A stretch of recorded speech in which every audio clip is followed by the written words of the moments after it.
नमस्कार दोस्तों, स्वागत है आपका एक नए वीडियो में। बिहार में इलेक्शन होने वाली है और आमतौर पे बिहार में 3-4 पार्टियां हुआ करती थी पहले, मुख्य तौर पे जैसे बीजेपी, आरजेडी, जेडीयू और एलजेपी। लेकिन इस बार ऐसा लग रहा है कि जनसुराज भी महत्वपूर्ण भूमिका निभाने वाली है इस बार के विधानसभा इलेक्शन में। पहले कई लोगों का कहना था कि जनसुराज पार्टी बीजेपी यानी एनडीए और महागठबंधन दोनों का वोट काटेगा। मेरे साथ अंकित कुमार मिश्रा है, तो उनसे पूछते हैं कि उनका क्या व्यू पॉइंट है इस बार के विधानसभा इलेक्शन में। जनसुराज पार्टी क्या एनडीए का वोट काटेगी या क्या महागठबंधन का वोट काटेगी या दोनों तरफ से वोट काटेगी? नमस्कार and first of all thank you आपको इस टॉपिक में हमसे कुछ राय देने के लिए। जहाँ तक बात है जनसुराज पार्टी की, जो 2 अक्टूबर को गठित हुई, हालांकि आप बोल रहे हैं कि वोट काटेगी या क्या करेगी, लेकिन जो उनके जो नीतिकार हैं प्रशांत किशोर जी, वो इस तरह नहीं देख रहे हैं। वो वोट कटुआ की तरह अपने आप को नहीं देख रहे हैं। हालांकि वो अपने आप को लीड रोल में देखना चाहते हैं। वो अपना मुख्यमंत्री उनको है लगता है कि तय करेंगे। हालांकि उनकी जो जो बात बोल रहे हैं, हालांकि कोई गलत बात नहीं बोल रहे हैं। जिस तरह की राजनीति बिहार में पहले जो जंगल राज थी 70 साल से, जिस तरह की राजनीति हुई, उसमें कुछ बिहार का भला हो नहीं पाया। उसके बाद नीतीश कुमार जी जो जेडीयू के हैं, वो भी उसमें ब्यूरोक्रेसी का हाल जो है हम सब जानते हैं। और जो इन प्रशांत किशोर जी जिस तरह का प्रयास कर रहे हैं और उनकी बातों जो बात कह रहे हैं कि पलायन रोकना, रोजगार, वो एकदम फैक्ट कह रहे हैं। तो अपने आप को, जो आपने अभी कहा कि वो वोट काटेंगे, मुझे नहीं लगता वो इस तरह का देख रहे हैं कि वोट काटेंगे। वो अपने आप को अपने पार्टी का चीफ मिनिस्टर देख रहे हैं और उनका कहना है कि वो पूरे जितने सीट पर लड़ने वाले हैं सारे पर वो जीतेंगे, ऐसा उनका कहना है। लेकिन देखिए, बिहार में वोटर तो उतना ही है जितना पहले हुआ करता था, और वो वोटर डिवाइडेड है एनडीए और महागठबंधन में। तो उनको अगर जीतना है तो वोट लाना पड़ेगा, और वोट लाने के लिए उनको उन्हीं वोटर में से वोट लेना पड़ेगा जो पहले या तो एनडीए को वोट करते थे या महागठबंधन को वोट करते थे। तो वोट काटने का मतलब ये हुआ कि जब तक वो एनडीए और महागठबंधन के तरफ से जो वोटर हैं उनका वोट अपनी तरफ नहीं लेंगे तो जीतेंगे कैसे? वोट तो काटना ही पड़ेगा।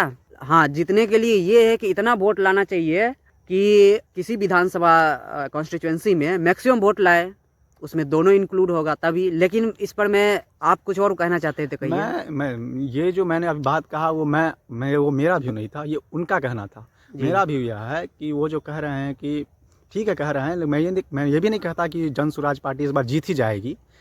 लेकिन ये जो बात कह रहे हैं कि जेडीयू सॉरी माफ़ी चाहूँगा, यहाँ आरजेडी का सही बात है, इसमें कोई कंपटीशन नहीं है इस बार। जिस तरह की उसकी और नीतीश कुमार, इसलिए कहा जा रहा है कि जेडीयू को इम्पैक्ट करेगा, क्योंकि जिस तरह की बीपीएससी के हालात हुए हैं, लाठीचार्ज स्टैंड पर, ये सब भी जेडीयू को बहुत इम्पैक्ट करेंगे। और मैं ये नहीं कह रहा कि जनसुराज का कोई बनिए जाएगा चीफ मिनिस्टर, लेकिन मैं ये कहना चाहूँगा या 2 नंबर या 3 नंबर पे वो अपने आप को देखते हैं, मैं ये कहना चाहता हूँ। देखिए, मेरा मानना ये था, पहले मैं ऐसा समझता था कि जनसुराज पार्टी दोनों तरफ से वोट काटेगी।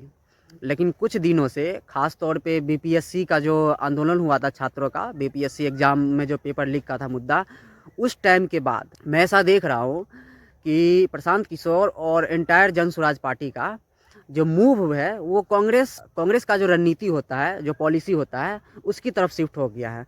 जैसे वक्फ बोर्ड अमेंडमेंट बिल कानून जो आने वाली है उसका विरोध करना।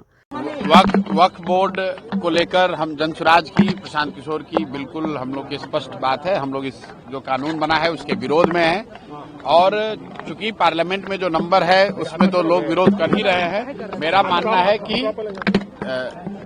ये लड़ाई जो है वो सड़क पर लड़ी जानी चाहिए, लोकतांत्रिक तरीके से लड़ी जानी चाहिए।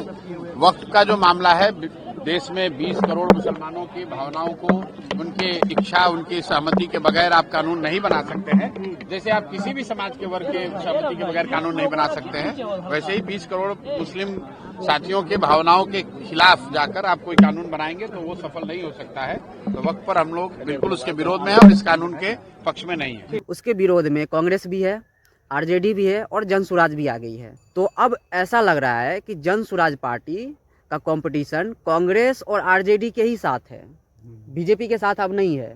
क्योंकि बीजेपी का वोटर, जो हम पहले सोचते थे कि बीजेपी का कोर वोटर या फ्लोटिंग वोटर जो आमतौर पे बीजेपी को वोट देते हैं, लेकिन कभी कभी ऐसा होता है कि दूसरे पार्टी को भी वोट दे। लेकिन अब ऐसा लग रहा है कि कुछ ऐसी परिस्थितियां हो गई कि लोगों को ऐसा लग रहा है कि जनसुराज पार्टी का मूव है, या उनका जो वोट बैंक के लिए एक अप्रोच होता है लोगों का, पॉलिटिक्स, उसमें वो कांग्रेस की तरह वो खेल रहे हैं कि इसका विरोध कर रहे हैं कि उनको, हालांकि देखिए लोगों का कहना है कि इस बार, और शायद उनके पार्टी का कोई प्रवक्ता ऐसा कमिटमेंट भी किए थे, मतलब डिक्लेयर किए थे कि इस बार के विधानसभा चुनाव में वो 40 मुस्लिम उम्मीदवार उतारेंगे और 40 दलित उम्मीदवार उतारेंगे। तो जाहिर सी बात है कि 40 मुस्लिम उम्मीदवार उतारेंगे तो उनके पार्टी में बहुत सारे मुस्लिम मेंबर्स होंगे, तो उनको वक्फ बोर्ड के साथ, वक्फ बोर्ड जो बिल आने वाली है उसके विरोध में खड़ा होना उनके पार्टी के हिसाब से, मेंबर्स के हिसाब से ऑब्वियस बात है कि वो उतरेंगे।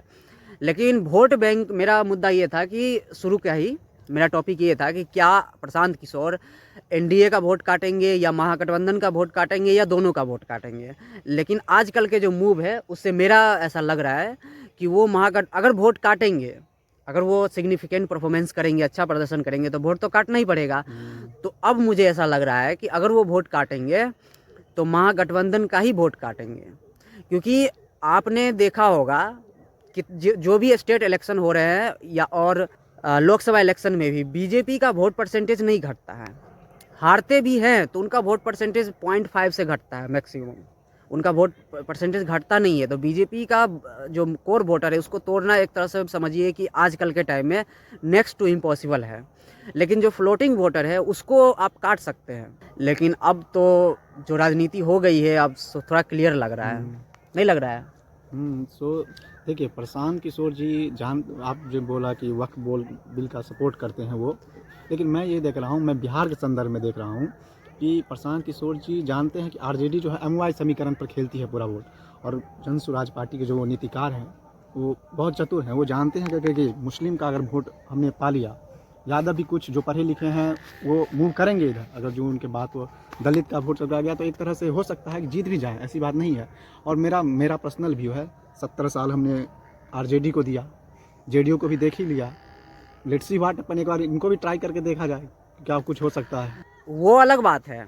मैं क्या कह रहा हूँ, मैं ये कह रहा हूँ कि आप वक्फ बोर्ड के जो अमेंडमेंट बिल आने वाली है उसके विरोध में खड़े हैं, तो आप तो अपीज मुस्लिम को ही कर रहे हैं। तो जब आप मुस्लिम को अपीज कर रहे हैं तो जो कोर हिंदू वोटर है वो तो वैसे ही आपसे दूर हो जाएगा, सिंपल सी बात है। तो वो तो आपसे चला गया, अब बचा कौन? मुस्लिम बचा, और दलित भी ले लीजिए थोड़ी देर के लिए, दलित भी ले लीजिए। तो मुस्लिम और दलित का राजनीति तो कांग्रेस आरजेडी ऑलरेडी करती है, तो आपका कंपटीशन किससे हो गया? कांग्रेस आरजेडी से हो गया। तो अगर ऐसा कंपटीशन आपस में ही अगर और मजबूती से होगा तो ऐसा लग रहा है कि बीजेपी तो फिर आसानी से विधानसभा चुनाव जीत जाएगी, एनडीए मतलब।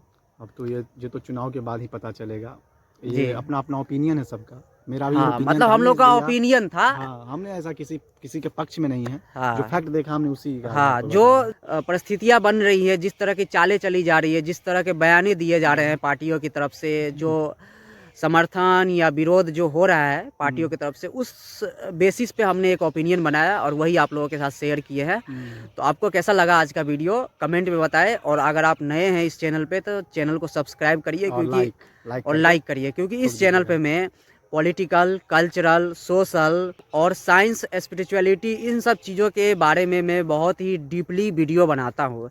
हालांकि मेरा वीडियो थोड़ा बोरिंग होता होगा, लगता है लोगों का, लेकिन मैं काफ़ी कॉन्सेप्चुअल और एजुकेशनल वीडियो बनाता हूँ। तो जिन लोगों को पसंद आता है वो चैनल को सब्सक्राइब करें और बाकी जो मेरे पिछले वीडियो है उसको भी देखें। चलिए, बहुत बहुत धन्यवाद। नमस्कार।